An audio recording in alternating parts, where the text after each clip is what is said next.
बिस्मिल्लाहिर्रहमानिर्रहीम। अस्सलाम वालेकुम नाज़रीन। आप जो हमारे वज़ीर आज़म साहब हैं अल मारूफ कप्तान, उनके फरमूदात आलिया तो आप रोज़ाना मुस्तफ़ीद होते हैं।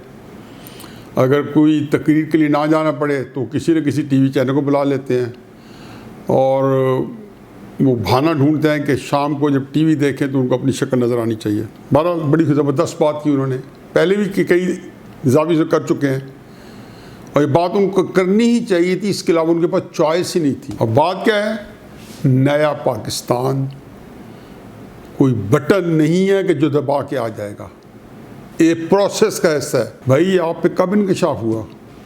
हम तो शायद पहले से ये जानते होंगे कि आप जो कुछ कह रहे हो ये बटन नहीं है। आप ही फरमा रहे थे कि ये बटन है, आप ही ने फरमाया था कि आऊँगा तो 3 महीने के अंदर पाकिस्तान में करप्शन ख़त्म कर दूंगा, लूटी दौलत वापस ले आऊँगा, एहतसाब करूँगा और सबसे पहले अपने आप को पेश करूँगा, क्योंकि ताकतवर से ऊपर से नीचे जाना चाहिए। वो तो खैर पार्टी फंडिंग से लेके BRT से लेके हर वो केस जो एहतसाब का बनता था वो भी देख लिया। जावेद लतीफ़ साहब को भी आज दे दिया गया कि पहले उन पर गद्दारी का मुकदमा चलता रहा जावेद लतीफ़ साहब का, क्योंकि बात वो जो करते हैं वो गद्दारी ही करने वाली है। और फिर अगर गद्दारी करनी होती तो राना सनाउल्लाह की तरह अगर ड्रग्स पे नहीं होता तो फिर आप नैब का जो चकचौंध किस्म का हमारा चेयरमैन है, जो जिसको कहना चाहिए कि बेशर्मी की वो जिंदा ताबिंदा ताबीर है। अल्लाह ताला एक देखें किसी बंदे को जलील ख्वार और रसवा करके रखना चाहता है तो वो जस्टिस जावेद इकबाल की सूरत में उसको रखता है और तवाना रखता है। अब फरमाया करते थे कि मैं एहतसाब जब देखा कि बहुत तनकीद हो रही है तो फरमाते थे मैं पेशावर चला जाऊं, BRT बन चुकी थी या बन रही थी, मैं कोयटा चला जाऊं। मैंने तब भी कहा था ना जी ना, आप कोयटा पेशावर ना जाए, क्योंकि इलेक्शन हरवाने के लिए ज़रूरी है कि आप पंजाब में रहें, वरना मुस्लिम नून जीत जाएगी। चुनाचे एहतसाब का निज़ाम है। सबसे ज़्यादा मस्खरापन क्या किया है, शाहजेब खानज़ादा साहब जो है जियो के प्रोग्राम में 3 महीने से बेशुमार हुकूमत के करप्शन स्कैंडल्स दिए, लेकिन LNG के ऊपर और जिसको कहना चाहिए ऑयल इंपोर्ट्स के ऊपर उन्होंने ख़ुसूसन LNG के ऊपर कोई दर्जनों प्रोग्राम किए। नैब को वाकई समझ आ गई कि बहुत करप्शन हुई है, तो उन्होंने 2014 और 2015 में LNG के सौदों पे और 16 के नोटिस दे दिए करप्शन के। ये होता है, वो कहते हैं कि जो सिखों ने जब पंजाब के अंदर एक कॉलेज बनाने की ठानी तो उन्होंने कहा जी कॉलेज तो लाहौर बनेगा।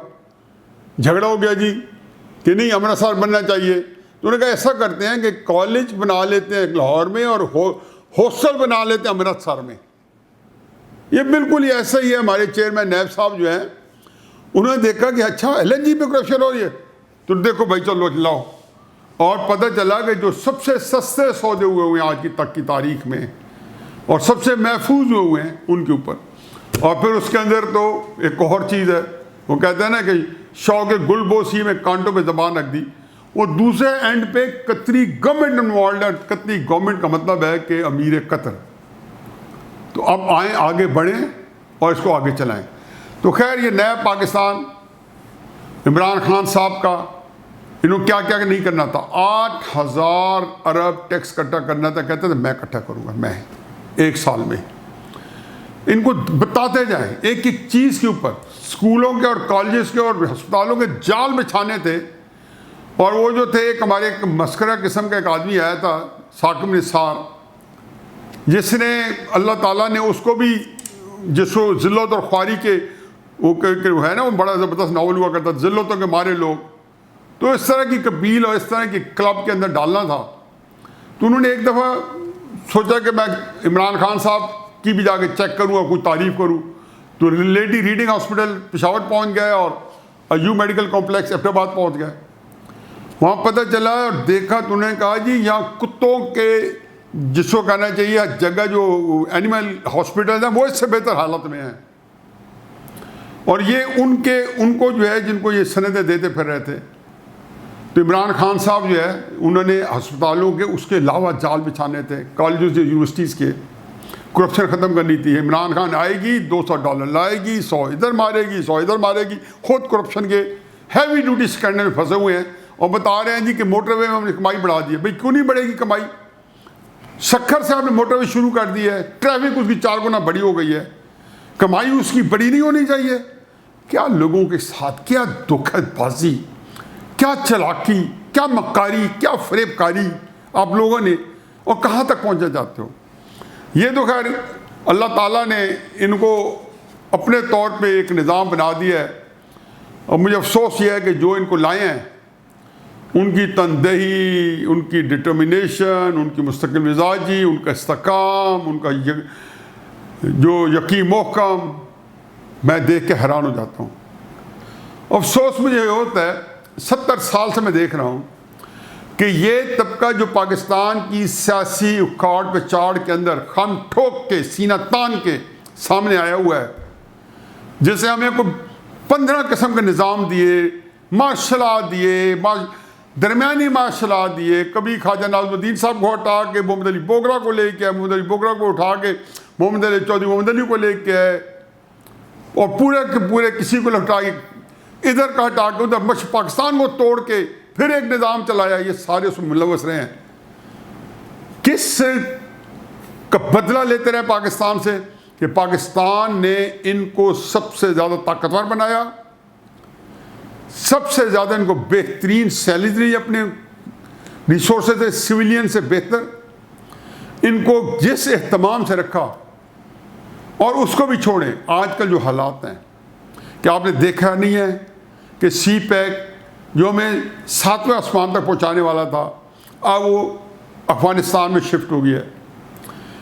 अब सूरत हाल ये है कि पाकिस्तान चीन के अंदर से आउट, अफगानिस्तान चीन में इन, सी पैक के ऊपर, और फिर ईरान तक तुमके 400 अरब का, और फिर वहाँ पे ईरान के अंदर चीनी सफीर की आपने बात सुन ली थी, वो साइन करते हुए कि पाकिस्तान के बारे में उन्होंने क्या कहा था, और अभी भी ये बगले बजाते फिर रहे हैं। लेकिन उससे ज़्यादा पाकिस्तान के अंदर मुझे इनके किरदार पे अफसोस है कि आज भी इलेक्ट्रॉनिक मशीनें लेके बेचते फिर रहे हैं।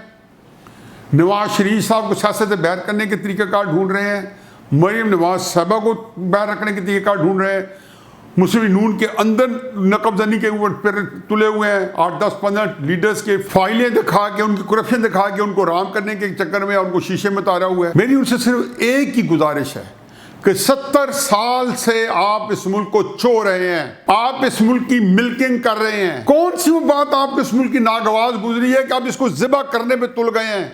एक दफ़ा तो 1971 में हमने ज़िबा करके देख भी लिया, अब फिर दोबारा हम इसको ज़िबा करने के चक्कर में है। इस मुल्क ने क्या बिगाड़ा आपका? मैं जब अपनी उम्र को देखता हूँ, अब पाकिस्तान को देखता हूँ, तो मैं इतनी तकलीफ में चला जाता हूँ। इसलिए नहीं कि मेरे साथ क्या होने वाली है, मेरी तो चंद साल से बाकी हैं। जो ये लड़के बैठे हैं जो यहाँ मेरी वीडियो बना रहे हैं, जिन्होंने पाकिस्तान के अंदर आगे आगे बढ़ना है, मैं देखता हूँ कि इनको मैं कौन सा मुल्क दे के जा रहा हूँ, कौन सा पाकिस्तान में इनको छोड़ के दे के जा रहा हूँ। इन बच्चों ने, मेरे बच्चों ने, जिनको हमने पैदा किया है, जो हमारे से अगली नस्ल है, इन्होंने हमारा क्या बिगाड़ा है कि बजाय ये कोई गलतियां करके अपना खमियाजा भुगते, हमने गलतियां की और ये खमियाजा भुगते।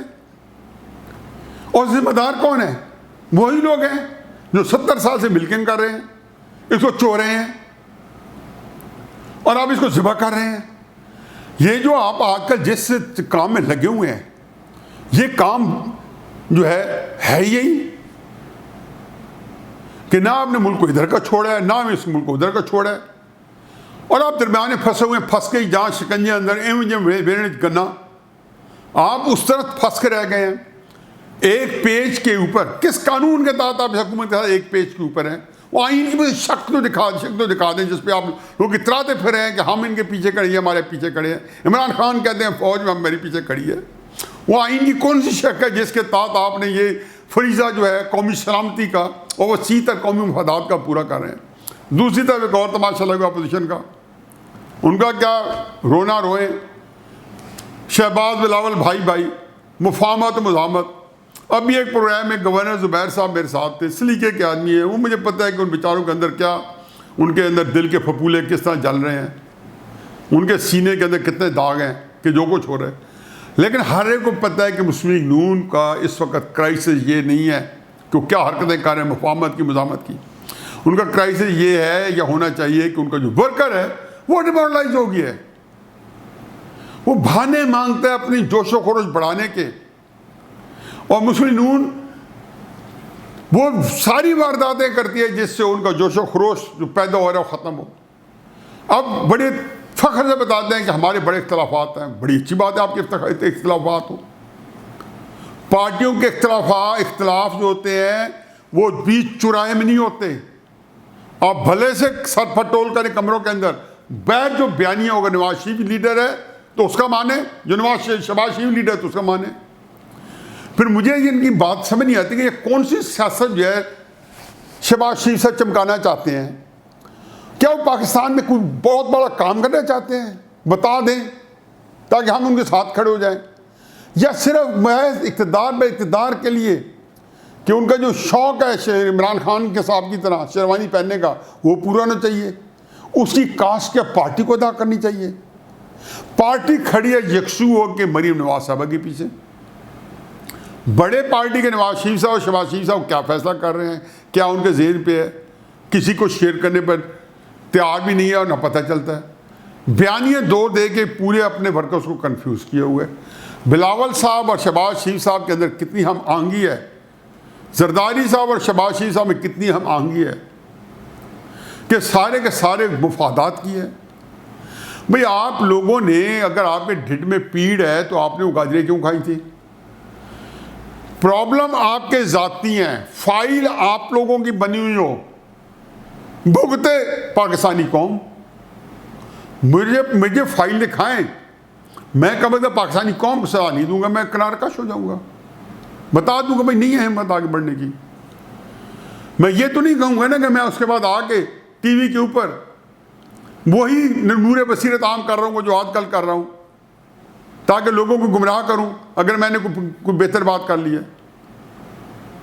बाकी इस सिलसिले में मुझे और कुछ नहीं कहना, मुझे सिर्फ एक ही बात कहनी है, मुस्लिम नून को अब हर सूरत में क्लैरिटी के साथ आना पड़ेगा।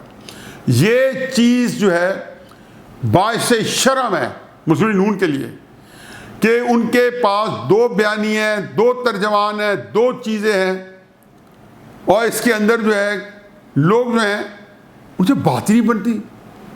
अभी मैं बैठा चंद घंटे पहले एक रिकॉर्ड कराया प्रोग्राम गवर्नर ज़ुबैर साहब के साथ, खुदा गवाह है कि मुझे तरस आ रहा था कि एक बंदा जो इतनी अच्छी दलील के साथ बात करता है वो भी बस फील कर रहा है, उसमें अल्फाज नहीं थे, क्योंकि आप जो है गलत तरीके से, वो कहते हैं ना कि अक्सर मैं शेर पढ़ता हूँ कि वाइस दलील आए जो महके जवाज़ में, इकबाल को जिस के पीने ही छोड़ दें। अब एक मौलवी जो है वो महक की जो है खुसूसियात बयान करना शुरू कर दे और लोगों को कहे कि इसके अंदर कितनी बरक़ात है, इसका औसाफ हमीदा क्या है। यही चीज़ आप जो है लोगों को बता रहे हैं, बरक़ात बता रहे हैं मुफाहमत की। कई दफ़ा कहे कि 3 दफ़ा इक़्तिदार मिला है, 3 दफ़ा आपको जलावत नहीं करनी पड़ी है, जेलें जानी पड़ी है, टीवी के ऊपर गालियाँ खानी पड़ी है। भैया वज़ीर आज़म थे, वज़ीर आला थे, आप वज़ीर आला थे और आपके ऊपर 30-40 मुकदमात बन गए थे। पता नहीं वो कौन सा मज़ा है, या तो वाकई आपकी यहाँ बहुत पैदा है इस काम के अंदर और वो आपको बड़ा आप उसको अफोर्ड नहीं कर सकते। और तो मुझे अगर माली मनफियत नहीं है तो आइडियलिज्म तो ये नहीं है, सियासत तो ये नहीं है, ये तो एक आइडियलिज्म का शिकार होता है। इससे तो मुल्कों को बंदा वो आता है जिसके अंदर एक तड़प होती है कि मैं मुल्क को अपने नज़रिए के मुताबिक ऊपर लेके जाऊंगा, कौम की खिदमत करूंगा। उसका अंदर ये तो नहीं होता कि मुझे आप जलील करेंगे, रुसवा करेंगे और मैं ये करूंगा। पता अगर इनकी नौकरी करनी है जो आप जिसके लिए आप कौन बसता है, फिर 2 दफ़ा जेल आपको भेज दिया ना, हाथ दफ़ा बचा नहीं सकते, फिर आपके साथ धोखाधड़ी हो जाएगी। इमरान खान साहब तो हमेशा ये कहते हैं, उन्होंने कड़ी नज़र रखी हुई है एस्टेब्लिशमेंट पे। वो तो खुलेआम कहते हैं कि इनका एतबार नहीं किया जा सकता, ये बेतबारे लोग हैं। और फिर आपको भी देख लें कितनी दफ़ा आपको जो है किस तरह के चुकमे दिए गए और किस किस पीछे कर लिया गया।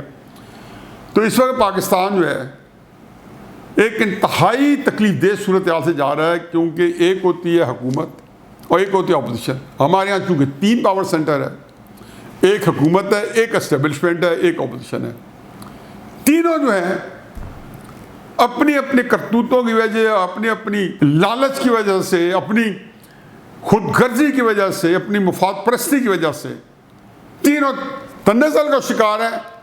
लेकिन असल मसला ये नहीं है, असल मसला ये है कि मेरा पाकिस्तान जो कि बड़ी कुर्बानियों के साथ वजूद में आया था, वो इन तीनों की वजह से आज जाँ बलप है। अल्लाह ताला पाकिस्तान का हामी और नासिर और ऐसी हिफाजत फरमाए। वमा अलैना इल्ला अल बलाग।